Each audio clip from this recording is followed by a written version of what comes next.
শুভাকাঙ্ক্ষীরা রয়েছে, তারা মূলত আমাদেরকে সহযোগিতা করে এবং আমরা একটা ক্রাউড ফান্ডিংয়ের দিকে যাচ্ছি, অনলাইন এবং অফলাইন কেন্দ্রিক।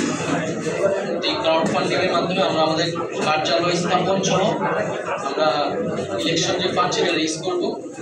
সেটার একটা ভুল অনুবাদ দেশের বিভিন্ন গণমাধ্যমে আসলে এসেছে, সেটা সংশোধনের জন্য আমার অনুরোধ থাকবে। দ্বিতীয়ত, বর্তমান পরিস্থিতি সম্পর্কে বলেছি যে এবছর নির্বাচন করা সম্ভব না, আমি ঠিক এইভাবে কথাটা বলি নাই।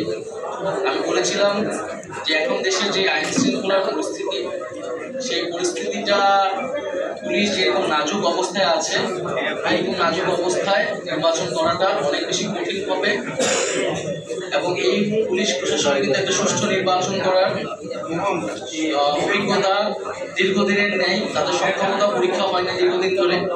সেই জায়গা থেকে আমি বলেছি যে আমাদেরকে অবশ্যই নির্বাচনের আগে এই যে পুলিশিং ব্যবস্থা আছে, আইন শৃঙ্খলার যে পরিস্থিতি আছে, সেটাকে অবশ্যই উন্নত করতে হবে এবং সেটার জন্য সরকারের পাশাপাশি রাজনৈতিক দলগুলো যারা রয়েছে, বিভিন্ন সামাজিক শক্তি যারা রয়েছে, তাদেরকেও এগিয়ে আসতে হবে এবং সহযোগিতা করতে হবে।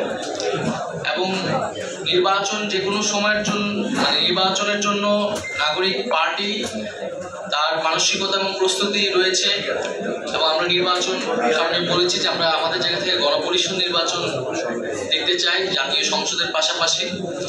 তো সেটার আগে নির্বাচন কেবলমাত্র নির্বাচনী জাতীয় নাগরিক পার্টি বা এনসিপির এই মুহূর্তে একমাত্র দাবি নয়। আমরা গণপরিষদ বা জাতীয় নির্বাচনের কথা বলছি, কিন্তু তার আগে আমরা দৃশ্যমান বিচার কার্যক্রম দেখতে চাই এবং যে ঐক্যমত সংস্কারের জুলাই সনদ, যেটাতে সবার স্বাক্ষর হওয়ার কথা, জনগণ দেখতে পাবে কোন রাজনৈতিক দল জনগণের রাষ্ট্রীয় সংস্কারের পক্ষে আছে বিপক্ষে আছে, সেই জুলাই সনদটা আমরা নির্বাচনের আগে কার্যকর হিসেবে দেখতে চাই। যে জুলাই ঘোষণাপত্রর কথা উঠেছিল ছাত্রদের পক্ষ থেকে, সেটি আমরা বাস্তবায়ন দেখতে চাই দ্রুত সময়ের মধ্যে। আরেকটি বিষয় আপনারা খেয়াল করে থাকবেন, সাম্প্রতিক সময় ধরেই বৈষম্য বিরোধী ছাত্র আন্দোলন, নাগরিক কমিটি এবং বর্তমানে যে নাগরিক পার্টি হওয়ার পর থেকে যে আমাদের যারা নারী সদস্যবৃন্দ রয়েছে, খুবই স্পেসিফিকভাবে তাদেরকে চিহ্নিত করে সাইবার জগতে নানা ধরনের অপপ্রচার চলছে, বুলিং চলছে এবং এক ধরনের হেনস্থার মধ্যে দিয়ে তাদেরকে যাচ্ছে। এবং আমরা দেখতে পাচ্ছি যে বিগত ফ্যাসিবাদী সরকার, তাদের কর্মী, তাদের যারা তাদের সাথে যারা যুক্ত রয়েছে নানাভাবে, সেই সকল মানুষরা এই কার্যক্রমে অনেক বেশি যুক্ত হচ্ছেন।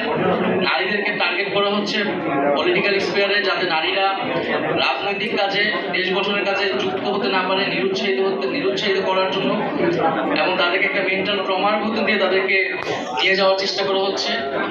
আমরা তীব্র নিন্দা এবং প্রতিবাদ জানাই এবং আমরা মনে করি যে এটার জন্য যথাযথ ব্যবস্থা আসলে সরকারের জায়গা থেকে নেওয়া উচিত। সামাজিকভাবে আমাদের এই সকল নারী, যে কোনো রাজনৈতিক দলে যারা ফ্যাসিবাদের বিপক্ষে ছিল, তাদের পক্ষে আমাদের জোরালো কণ্ঠস্বর রেজ করা উচিত এবং তাদের পক্ষে অবস্থান নেওয়া উচিত। আপনাদের কারো কোনো প্রশ্ন থাকলে প্রশ্ন করতে পারেন।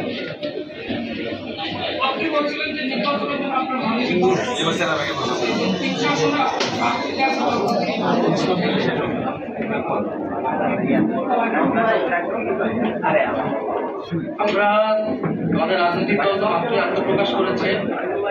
আমরা এখন নিবন্ধনের জন্য যে শর্তাবলী পূরণ করতে হয়, সেটাতে মনোযোগী হচ্ছি। তৃণমূলে আমাদের সাংগঠনিক বিস্তার কার্যক্রম যেটা, আমরা সেটা রমজান মাসে কিছুটা শুরু করেছি, রোজার পরে পুরোদমে শুরু করবো।